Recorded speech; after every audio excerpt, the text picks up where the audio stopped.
কুড়িগ্রামে তীব্র তাপদাহ আর লোডশেডিংয়ে নাকাল জনজীবন। গেল এক সপ্তাহ ধরে চলা ভয়াবহ গরমে ব্যাহত হচ্ছে কৃষিকাজ শিক্ষার্থীদের পড়াশোনা। স্থানীয় মিল কারখানাগুলো হাত গুটিয়ে বসে আছে। এছাড়াও ফ্রিজিং এর অভাবে নষ্ট হচ্ছে পচনশীল পণ্য ও ওষুধ। আবহাওয়া অধিদপ্তর জানায় মাস জুড়ে থাকবে গরমের তীব্রতা। কুড়িগ্রাম প্রতিনিধি MS সাগরের রিপোর্ট জানাচ্ছেন আশিকুর রহমান। ভাদ্র মাসের শেষেও বৃষ্টির দেখা নেই কুড়িগ্রামে।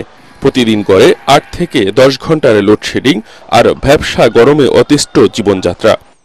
ছড়িয়ে পড়ছে জ্বর, ডায়রিয়া সহ নানা অসুস্থতা। অন্যদিকে বেশিরভাগ সময় বিদ্যুৎ না থাকায় ব্যাহত হচ্ছে শিক্ষা, কৃষি, ব্যবসা পরিচালনা ও কাঁচা পণ্য সহ ওষুধ সংরক্ষণ। প্রচন্ড গরম, এই গরমে আমাদের স্কুল যেতে অনেক কষ্ট হয়, বিদ্যুৎ ঠিক মতো থাকে না। প্রচন্ড গরমে আমাদের স্কুল যেতে কষ্ট হয়, কারেন্ট থাকে না।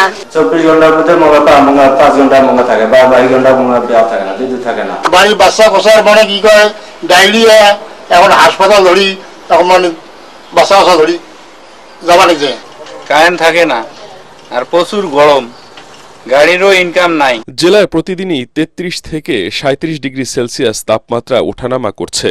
মাঝে মধ্যে বৃষ্টি হলেও কমছে না গরম। গত 2 দিন দেশের সর্বোচ্চ তাপমাত্রা আমাদের এই অঞ্চলে ছিল 38 ডিগ্রি সেলসিয়াস, ম্যাক্সিমাম তাপমাত্রা ছিল 36.5 ডিগ্রি সেলসিয়াস। লোডশেডিং কমিয়ে নিরবিচ্ছিন্ন বিদ্যুৎ সরবরাহের দাবি এলাকাবাসীর।